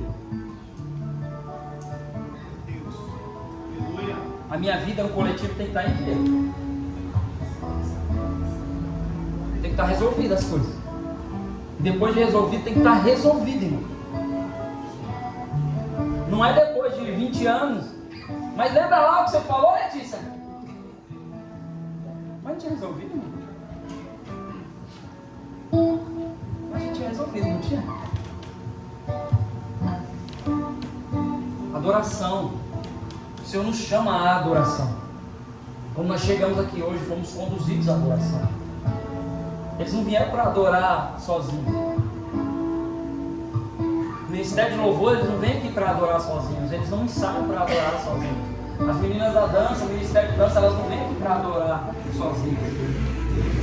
E o que nós fazemos aqui é para conduzir a adoração coletiva. Mas você só adora aquilo que te atrai. Você só adora aquilo que você almeja alcançar. Por isso que tem muita gente adorando o dinheiro, que almeja alcançar o dinheiro. Tem muita gente adorando coisas, tem muita gente adorando pessoas, porque ele quer ser aquela pessoa, então começa a adorar uma pessoa. admiração não pode se tornar adoração. Existem muitas pessoas que eu admiro, que eu sigo seus exemplos, mas não tenho adoração com eles. Não pode. A admiração, irmão, não pode virar adoração. Não importa o quanto você admire alguém, ninguém é digno de ser adorado. Adoração é só a Ele. É só aquele que é digno de receber honra, glória, força e poder, adoração de eternidade a eternidade. Adoração é só para Ele. É uma disciplina coletiva. Nós viemos aqui para adorar o Senhor. Nós viemos aqui para juntos entregar algo de valor para o Senhor. Tem um hino que se chama A Essência da Adoração. E a história desse hino é o seguinte: os ministros de louvor começaram a se juntar com a igreja e eles mesmos não estavam conseguindo ter um bom relacionamento. Não tinham um bom relacionamento com a igreja e já não conseguiam mais entregar algo de louvor, eles não estavam conseguindo. O pastor chamou eles para conversar e falou: irmão, o que está acontecendo? Pô, a gente não sabe o que está acontecendo, pastor. A gente vem aqui, se empenha, a gente está orando, está jejuando. A gente precisa orar, vamos saber o que Deus quer. Ele falou: então, enquanto vocês não sabem o que Deus quer, vocês não cantam. Radical, né, irmão? Então aqueles meninos, no dia do ensaio, eles não se juntavam para ensaiar. Eles se juntavam para se relacionar e adorar o Senhor. E eles ficavam dobrados, orando e perguntando: o Senhor quer de nós? E eles juntos ali se relacionando e crescendo em relacionamento. Crescendo em relacionamento, até que um dia um jovem em casa, sozinho, chorando, ele disse: Senhor, eu queria tocar para o Senhor, eu queria adorar junto com a igreja. Então Deus deu para ele a canção: estou voltando à essência da adoração, a essência és tu, a essência és tu, Jesus. Me perdoa pelo que eu fiz errado, mas a essência és tu, a essência és tu, Jesus. Aleluia! Então aquele jovem chamou o pastor e falou: pastor, eu sei o que Deus quer. Deus quer que a gente volte à essência. Glória a Deus. Aleluia! Ele me deu um louvor, ele me deu um hino. O pastor falou: então hoje vocês sobem e tocam. E esse hino é um dos hinos mais tocados na história da igreja. Revolucionou aquela igreja, porque eles voltaram à essência. A essência da adoração, irmão, é o relacionamento entre uns e outros e o Senhor. Aleluia! A essência da adoração é como eu trato meu irmão. A essência da adoração está como eu conheço e revelo Cristo. Essa discípula de Jesus conheceu a Cristo e ela passou a revelar o Cristo nas suas obras. Ela adorava a Deus com as suas obras. Ela adorava a Deus no seu relacionamento com os órfãos e com as viúvas. Orientação. Agora, orientação parte para uma obrigação nossa como igreja. O pastor Eduardo está à frente do Ministério de Ensino. E aí eu vou dar um spoiler para nós aqui. Dia 10, eu acho que dia 10, já vou falar. Eu acho que dia 10 não vou estar aqui não. Eu acho que o Benício vai ter nascido. O Benício está apressado aí, mas dia 10 eu acho que ele já nasceu. Então dia 10 é o dia da Bíblia, 10/12. Nós vamos lançar aqui um desafio para você. Ler a Bíblia toda no ano de 2024. Quem é que já leu a Bíblia toda? Levanta a mão aí, a Bíblia toda. Pouca gente aqui leu a Bíblia toda, irmão. Então é um desafio para você. Vai ser difícil, irmão, vai. Mas você vai ter toda a orientação e todo o suporte. Nós vamos entregar um plano de leitura, eu devia ter trazido aqui para mostrar, mas eu deixei em casa na cabeceira. Para você seguir um plano de leitura bíblica. Quanto tempo, irmão, para eu ler a Bíblia toda? Comprovadamente, se você ler 4 capítulos por dia, 30 minutos você consegue ler a Bíblia em um ano. Comprovado. Se você ler a Bíblia 1 hora por dia, você vai ler ela em 6 meses. É comprovado. Depende do seu ritmo de leitura. E hoje, irmão, não tem desculpa. Não gosto de ler, irmão, não consigo ler. Ouve. Tem Bíblia em áudio. Senta lá no cantinho lá, ou as mulheres já vai lavando a louça, coloca a Bíblia para ouvir. Lava a louça, irmão. Só eu que lavo a louça, não? Só eu e o pastor? É só nós agora, Alan, que lava a louça, então deixa, vai, esquece essa parte aí. Esquece, Josimar, esquece. Dirigindo, as mulheres estão dirigindo agora, estão trabalhando. Agora. Agora eu estou dirigindo bem, então. A pastora não gostou, não. Já com sua mãe. Fala, pastor, pode falar. Eu queria. Vamos fazer assim, desculpa. O senhor vai subir aqui e falar no final. Pode ser? Então tá bom. Esse aí ninguém vai ouvir, não vai prestar atenção legal. O senhor sobe aqui e vem falar aqui no final. Tá bom? Aí você já finaliza o culto aqui que o pastor está falando, já ora com nós, já libera uma bênção sobre a nossa. Beleza? Então, nós vamos ter esse desafio. Então, orientação você tem. O que é orientação? É norte, é caminho. Como que eu vou conhecer mais sobre Cristo? Vendo a Bíblia. Então, nós vamos te ajudar. Se você não estiver conseguindo avançar na sua leitura, procura, porque a leitura bíblica envolve uma questão espiritual. Se você pegar um livro qualquer para ler, se você pegar um livro hoje que não acrescenta nada na sua vida para ler, você vai conseguir ler. Mas na hora que você começar a ler a Bíblia, vai te dar sono. 5 minutos, irmão, é sobrenatural. Vai começar a piscar, vai começar a dar sono, você vai cair para um lado, para o outro. Eu não consigo ler a Bíblia. Ler a Bíblia envolve questão espiritual. Então, antes de ler, você precisa fazer uma oração. Senhor, me ensina aqui. Estou diante da Tua Palavra. Espírito Santo, me dá vigor para eu conseguir ler a Tua Palavra. Me dá entendimento. Tem uma desculpa que as pessoas dão, que eu ouvi muito na igreja. Eu não leio porque eu gosto de ler para entender, irmão. É verdade, irmão. Vamos lá. Eu não leio porque eu gosto de ler para entender. Então eu não leio. Vou ler a Bíblia toda, eu não vou entender. Irmão, a primeira vez que você lê a Bíblia toda, leia sem entender. Leia sem entender, não precisa entender não. Quando chegar lá no livro de Crônicas, que você lê 50 nomes, que vai ser a parte mais difícil para você, números e crônicas, já vou te falar. E o filho do filho, para que eu estou lendo isso? Disciplina, irmão. Por que Deus colocou isso aqui? Deus quer descobrir o quanto você está empenhado em ler. Então quando chega numa parte que nem faz sentido ler, para que eu quero saber o nome desse cara aí? Só que no meio do livro de Crônicas, quando você estiver lendo um monte de nomes, vai ter um nome perdido lá no meio dizendo assim, e Jabes orou. E muita gente pulou essa parte da Bíblia porque não leu o livro de Crônicas. Tem 500 nomes, 3 páginas de nome, mas lá no meio vai estar escrito assim, e Jabes orou e ele foi mais sublime do que seus irmãos. Muita gente perdeu a oração de Jabes, perdeu a história dele porque deixou o livro de Crônicas de lado. Muita gente não conhece a história de Balaão, que está lá em Números capítulo 23, porque ela pulou no livro de Números, tem muito nome aqui. Mas lá no livro de Números, você vai lendo os nomes vai chegar lá. Mas Balaão, filho de Beor, foi chamado por Balaque para profetizar contra Israel. E ali ele começa a contar uma história a respeito da vida de Balaão, que poderia ter sido um verdadeiro profeta, mas se tornou um falso profeta. Então não pula não, irmão. Deus está vendo que ele não vê o quanto você está empenhado. Não pula não, se você pular Deus está vendo. Eu não vou ver não, mas Deus está. Quando começar a arrumar o nome, carinha, lê todos os nomes. Lá no meio daqueles nomes vai ter Deus falando com você. E sabe por que aqueles nomes são muito importantes? Porque a maioria daqueles nomes são nomes que falam do próprio Deus.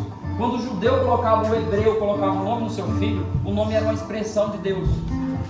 Então Jesus é o Salvador do mundo, significa Jesus. Está lendo lá o nome de Josué, mesma coisa, Salvador. Então você vai ler outros nomes que vão ter significados. Micael, Deus digno de ser adorado. E você vai vendo outros nomes ali e tal, de sacerdotes, de pessoas e tal. Você vai lembrar esses nomes, você vai percebendo. E aí você vai ver que lá naqueles nomes, enquanto você lê aqueles nomes, você está liberando palavras de adoração. Muitos nomes. Misael, Daniel e Azarias eram os 3 nomes de 3 jovens, eram 3 nomes de adoração a Deus. Quando eles chegaram em Babilônia, a primeira coisa que o rei fez foi: eu vou mudar o nome deles, porque não pode ficar pronunciando esses nomes que adoram a Deus. Então ele muda o nome de Misael, Ananias e Azarias e também de Daniel, porque eram nomes que adoravam a Deus, e ele coloca neles quais nomes? Nomes que adoravam falsos deuses: Sadraque, Mesaque, Abednego e Belsassar. Se você olhar o significado dos nomes deles, eram nomes que adoravam a Deus, e quando eles chegam na Babilônia, mudam o nome deles para o significado de nomes que adoravam falsos deuses. Então esses nomes têm importância. Orientação. Última, e para terminar, meio-dia e 10 já, falei pouco hoje.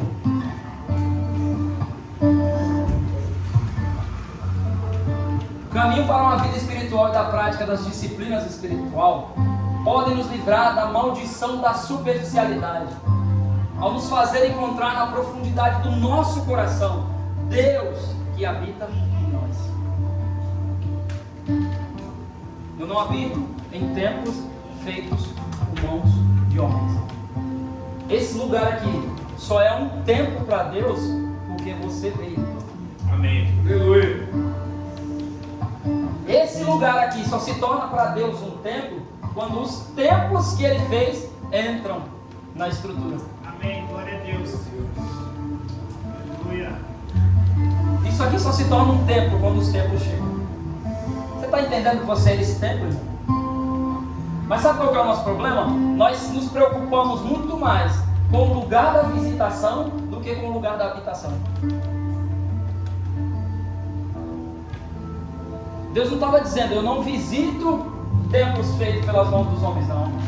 O templo feito pelas mãos dos homens, Deus visita. Mas o templo feito pelas mãos deles é onde Ele habita. Você é o lugar onde o Espírito Santo habita. Você é um templo onde o Espírito Santo habita. O seu coração. E você vai encontrar Ele aí dentro.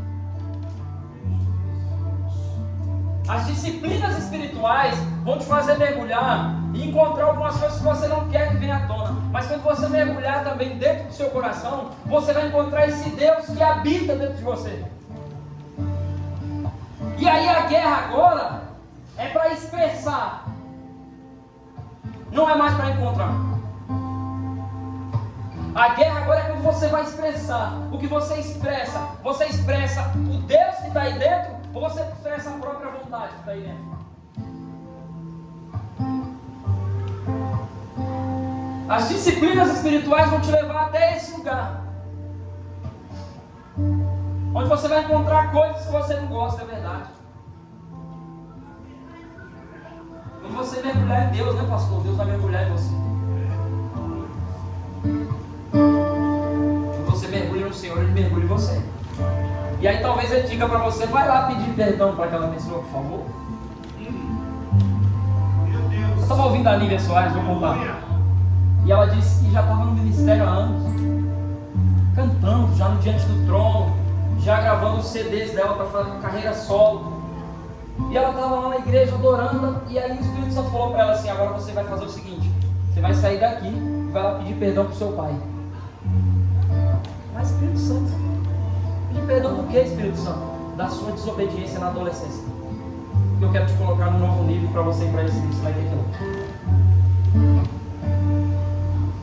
Ela estava longe, ela não conseguia ir, ela pegou o telefone, ligou pro seu pai: pai, me perdoa. Por que, filha? Ela sempre foi uma boa filha. Pai, eu te desobedeci na adolescência. Pai, eu namorei escondido na adolescência, eu aprontei na escola. Eu fiz coisas que envergonhavam o Senhor na escola. Me perdoa. O pai dela, que já era um homem convertido, falou: filha, eu não te perdoei. Mas por que o Espírito Santo mandou ela ir lá? Onde é que o Espírito Santo vai mandar você ir? Meu Deus. Eu vou deixar um desafio prático hoje para você. Vou deixar um desafio prático. Vou desafiar você. Eu estou me desafiando, vou desafiar você. Depois do final do culto, você vai pegar o seu telefone. Você vai lembrar de alguém, você vai ligar para essa pessoa, você vai mandar uma mensagem. Olha só. Pode, Juliano. Você vai lembrar de alguém. Mas não é só para pedir perdão, não, irmão. Talvez tenha alguém que há muito tempo você não liga e diz assim: eu te amo. Você é importante para mim. Você vai mandar uma mensagem. A gente manda mensagem para todo mundo, irmão. Tanta coisa sem sentido a gente fala. Passa horas. Lembra de alguém? Eu quero que você lembre agora. Lembra de alguém agora. Se você precisar pedir perdão, você vai pedir perdão.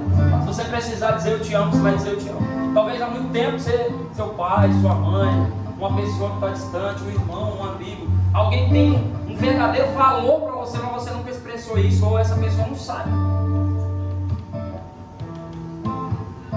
Isso vai mostrar o quanto você está sendo transformado pelo evangelho que você está ouvindo.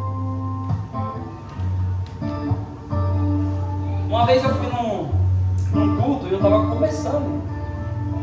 E aquele pastor, ao final do culto, ele acabou de ministrar. E ele foi até mim lá atrás e ele falou assim: ó, hoje, quando você chegar em casa, você vai expressar a partir de hoje o amor que você tem pela sua família. Senhor, eu amo minha família. Seu pai sabe, seus irmãos sabem. Você vai viver uma vida que expressa o amor que você tem pela sua família. Você ama essa pessoa, irmão? Quando eu amo alguém, eu quero dar o melhor. O melhor que nós temos é Cristo. Talvez você até ama essa pessoa, mas nunca falou para ela sobre Cristo. Talvez essa pessoa sabe que você a ama, mas ela nunca ouviu de você: eu te amo. Talvez essa pessoa sabe o quanto é importante para você, mas ela nunca ouviu. Ela nunca recebeu uma mensagem: olha, eu estou mandando essa mensagem para falar para você o quanto você é importante. É um desafio, irmão. Quem vai fazer? Levanta, todo mundo levantar a mão, senão. Quem vai fazer, irmão? É um desafio chegar lá na sua casa e falar assim para alguém. Talvez está lá na sua casa a mãe, talvez a sogra. Boa sogra. Eita glória! Irmão, se o evangelho não se tornar prática, sabe qual que é o problema nosso? A gente vem aqui, ouve uma palavra, vai para casa, volta e vive a mesma vida. Aí domingo, a gente vem aqui, aí o pastor ou o Carlos prega: nossa, como demorou, não falou nada com nada. Quem não falou o que você queria ouvir? Agora, quando nós começamos a viver o evangelho prático, os irmãos da igreja da cidade colocaram um desafio muito maior. Olha só, eles começaram a pregar durante um ano inteiro sobre paternidade. E no final daquele ano eles falaram assim: quem tiver problema com o seu pai, vai procurar o seu pai para pedir perdão. Quem o pai já morreu, você vai lá no cemitério, diante da lápide dele, você vai orar e dizer: pai, eu vim pedir perdão. Muitas pessoas não levaram a sério, mas uma moça chamou o pastor e falou: pastor, eu vou viajar hoje. Eu falei: para onde, minha filha? Eu vou lá no Nordeste, eu vou pedir perdão para o meu pai. Mas o que aconteceu na relação? Meu pai sempre me tratou mal. Não fui eu que fui ruim para ele, foi ele que foi mal para mim. Mas ela pegou um avião, saiu daqui de São José dos Campos, de São Paulo, e foi lá no Nordeste para se acertar com o pai dela. E o testemunho daquela menina é extraordinário, porque ela fala que a partir dali ela não só conheceu um pai que ela não conhecia, mas ela conheceu Deus como pai. Aleluia! É o evangelho, irmão, é o evangelho. Porque se você foi transformado por ele, isso se torna prática. Por isso que eu estou colocando um desafio no final da pregação. Senão não adianta, acaba de pregar e vamos embora, beleza, vamos comer agora, almoçar, ou vamos conversar, jogar a conversa fora, ficar junto, isso é bom, é maravilha, glória a Deus. Mas não se tornou prática.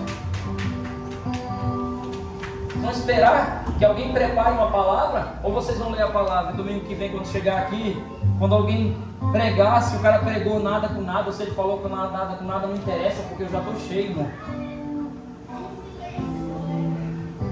Nossa, nem teve palavra no culto, os irmãos começaram a adorar, o Espírito Santo veio e tomou todo mundo. A gente entrou em batalha espiritual, mano, palavra tem lá na sua casa. Não teve palavra no culto, vou chegar em casa, vou ler a palavra.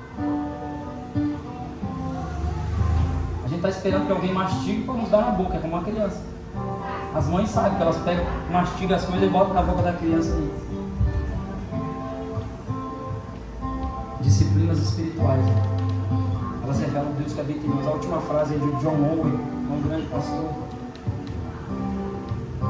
Duas coisas, portanto, são exigidas. Primeira, que esperemos em Deus pelos suprimentos do seu Espírito e graça, sem os quais nada podemos fazer. E segunda, ao chegar a esses suprimentos, sejamos diligentes em usá-los. Então, em primeiro lugar, a gente começa a buscar em Deus suprimento. Começa a buscar em Deus suprimento. E quando esse suprimento chega, nós vamos ser diligentes em usá-los. Não estou falando de suprimento material, não. Graças a Deus, o nosso pensamento de prosperidade é o pensamento de Filipenses 4. Em Jesus estão supridas todas as nossas necessidades. Esse é o nosso pensamento de prosperidade. Suprimento de Deus é estar suprido em Cristo. Ponto. Prosperidade chega primeiro para o dinheiro. Quando o dinheiro começa a chegar, é porque a prosperidade já chegou faz tempo. A alma generosa, essa prosperará, a palavra diz. Então primeiro Deus molda o caráter em generosidade, depois Ele molda o caráter em prosperidade. Está vendo o irmão prosperando, irmão? Olha o quanto ele é generoso. Não inveja o irmão, não. Está vendo ele prosperando? Olha o quanto ele é generoso. Porque é palavra. A alma generosa, esta prosperará. Então o recurso, não estou falando de recurso material só. Isso vai chegar para nós também, em nome de Jesus. Amém. Mas primeiro, Deus vai nos entregar diligentemente para nós usarmos armas espirituais. Porque as armas da nossa milícia, elas não são carnais, mas espirituais e poderosas em Deus para destruir fortalezas. E aí você vai ter que ser diligente em usar isso que Deus está te dando. Amém? Glória a Deus. Vou ler um último versículo. Posso? Pode. Quem quiser ir embora. Eu gosto de demorar, hein? Sabe por quê? Porque o que nos faz superficiais é que a gente dá pouco tempo para falar. É um crime o pastor subir aqui e passar 3 dias para preparar uma pregação comprovadamente estudada. Para preparar uma boa pregação, isso demora 8 horas.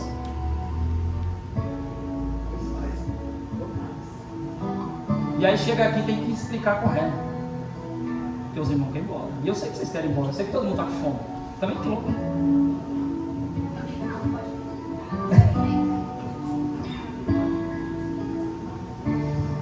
Romanos 12. Não, Romanos não, Hebreus, tá? Desculpa. Deixa eu ver ali.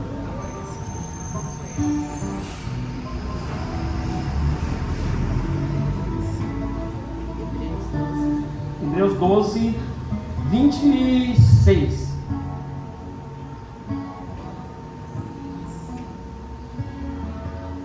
Tá. 26 não, 27, passa. Eu vou ler ali porque minha tradução é diferente.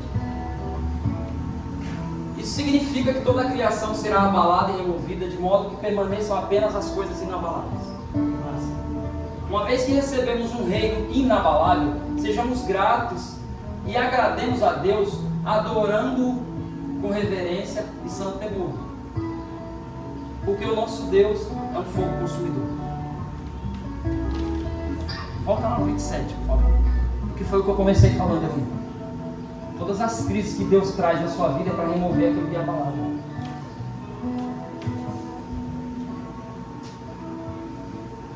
Todas as crises, todas as situações, tudo aquilo que Deus permite na sua vida é para remover aquilo que é abalável, mas que ainda está fundamentando as suas decisões, fundamentando as suas ideias, ainda está te oprimindo.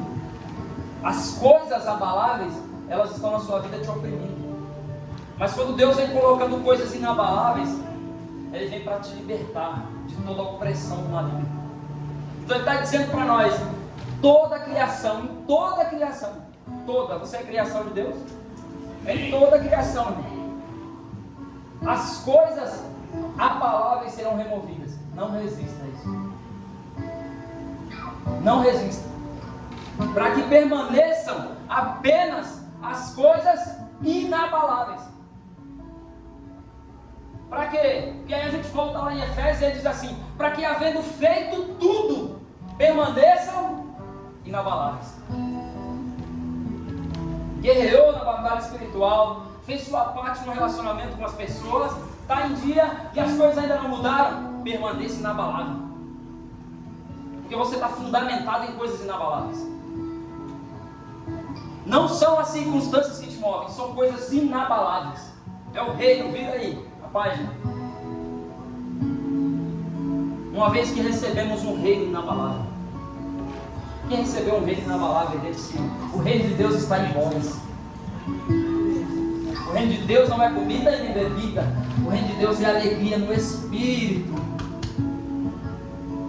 O reino de Deus está dentro de vós. Jesus disse: não procurem aqui nem ali. Olha, nós estamos aqui agora unidos por um propósito, é o reino de Deus. Mentira, irmão. O reino de Deus está em vós. Nós recebemos o reino e temos a responsabilidade de expressá-lo como igreja. A questão é a expressão da igreja, a expressão dos irmãos, é a expressão do reino, então permaneça nesse lugar. Se as nossas expressões não forem a expressão do reino, irmão, por favor. Agora, se as nossas expressões são a expressão do reino inabalável de Cristo, está fluindo de dentro de nós, para a vida da igreja, tem um lugar na mesa para você. Glória a Deus. São expressões de um reino inabalável. Agrademos a Deus, adorando com reverência e santo temor. Por que o último lá? Porque o nosso Deus é um fogo consumidor. Então para de resistir, irmão.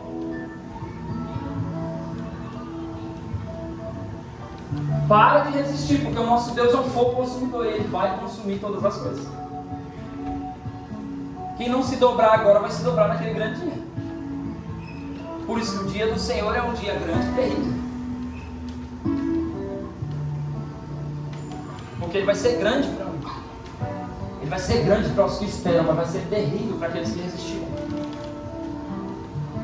E eu vou te dizer uma coisa: tem mais resistência dentro da igreja ao que Deus quer fazer do que lá fora. Sabe por que eu digo isso, irmão? Porque tem gente que fica dentro da igreja há anos e você falando as mesmas coisas, ela não expressa transformação. E às vezes você entra numa casa e fala assim: Jesus te ama, e o cara se joga no chão. Ah, acabou, mudou. Você fala assim: meu Deus do céu, o que eu falei, Senhor? Você não falou nada. Só não tinha resistência. Quanto nós temos resistido à remoção das coisas abaladas. Então, o nível da sua resistência se mostra pelo nível da sua busca nas disciplinas espirituais. Quando você começa a crescer nas disciplinas espirituais, o Senhor começa a te mostrar o que está te fazendo resistir. O que está gerando dificuldade no seu coração para crescer em Cristo. Como nós temos dito aqui, nós queremos encher o coração das pessoas, não encher uma igreja de cabeça. Ninguém vai ser cheio. Bom, nós passamos 12 horas em oração aqui no sábado. Disciplina espiritual importantíssima. Glória a Deus. Nós temos que fazer isso mesmo. Mas cada oração que a gente fazia tinha base na palavra.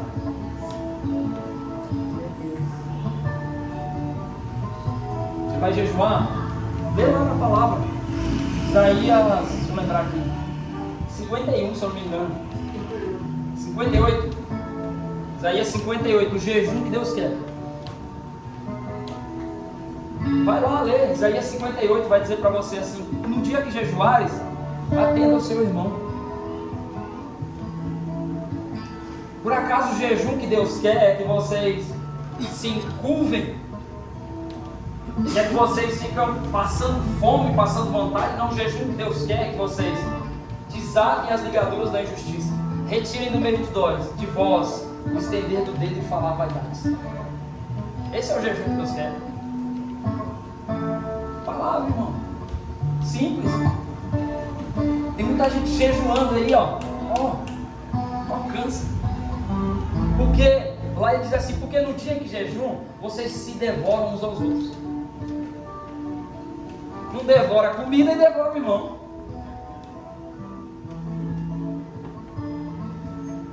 Tá com fome, irmão? Come. Melhor do que devorar o irmão. Não vai jejuar, irmão?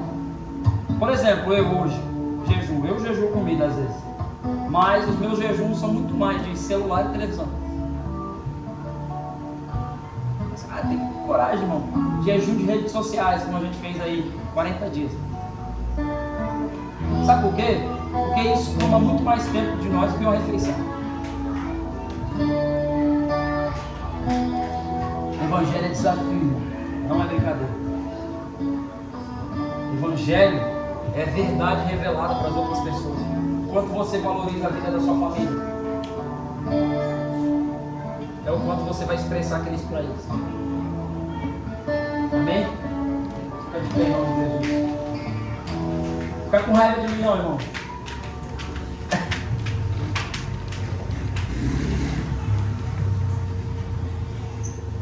Olha ele.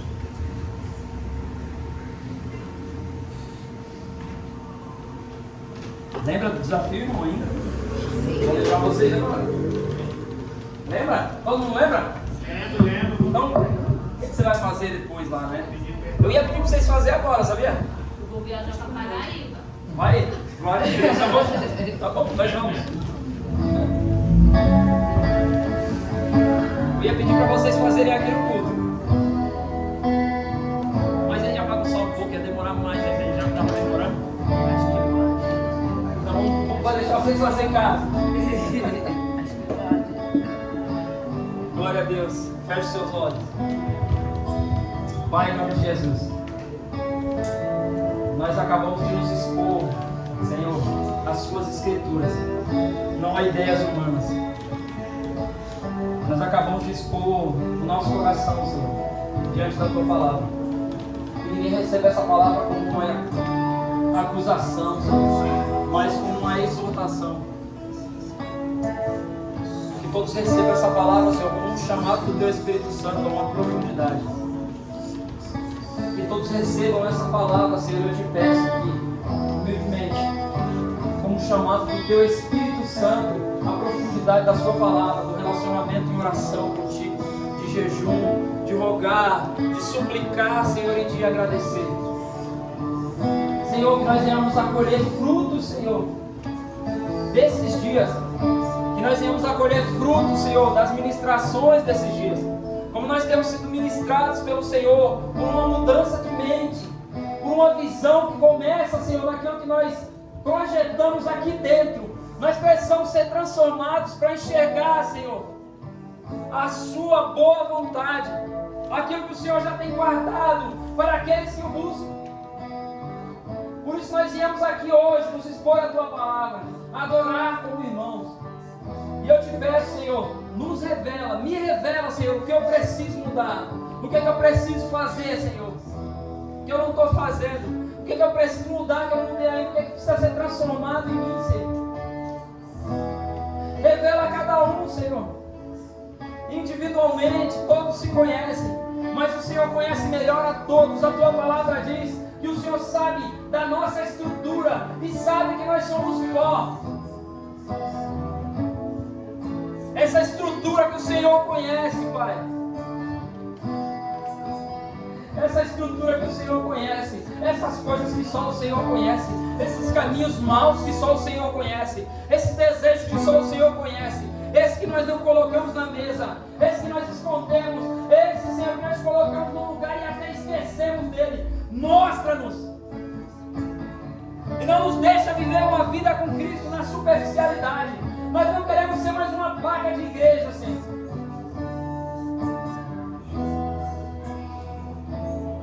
Nós não queremos ser só mais uma placa de igreja. Nós queremos carregar o verdadeiro Evangelho como prática de vida. Oh, Senhor, assim como aquela discípula, Dorcas, que mergulhou na tua essência. A tua palavra diz que aquela mulher adoeceu e ela morreu, mas as pessoas clamavam: ressuscita Dorcas. De olhos fechados, irmão, quero te perguntar: o que precisa ser ressuscitado na tua vida? Qual é o sentimento? Eu queria que você olhasse para Dorcas hoje como um sentimento dentro de você. Dorcas era uma pessoa que era uma discípula de Cristo, que expressava Cristo. Mas talvez você também já foi em algum momento. Talvez você também já teve esse sentimento dentro de você e ele foi morrendo. Mas quando Dorcas morreu, as pessoas clamavam: Pedro, ressuscita Dorcas. Deixa eu te dizer, irmão, ressuscita Dorcas hoje. Ressuscita o discípulo de Cristo que está dentro de você. Que a frustração que o homem te causou, que as palavras contrárias, que as mentiras que te disseram, não te impeça de ressuscitar Dorcas dentro de você. Não te impeça de ressuscitar o sentimento, de expressar a verdade de Cristo dentro de você. Ressuscita Dorcas aí dentro hoje. Assim como Jesus olhou para a menina e disse: Talita cumi. Pedro olhou para aquela mulher e disse: Tabita cumi, levanta-te. Eu quero falar do teu espírito hoje, em nome de Jesus. O sentimento que expressa Cristo dentro desse irmão. Levanta-te. Ressuscita esse espírito que revela o Cristo dentro de você, em nome de Jesus. O sentimento que revela o Cristo no tocar do violão, o sentimento que revela o Cristo na voz, o sentimento que revela o Cristo na pregação, o sentimento que revela o Cristo no relacionamento na mesa, o sentimento que revela o Cristo. Levanta-te em nome de Jesus. Que esse sentimento ressuscite hoje. Oh Senhor, esse é o anseio do nosso coração. Toca as nossas vidas em nome de Jesus. Honra e glória do teu santo nome.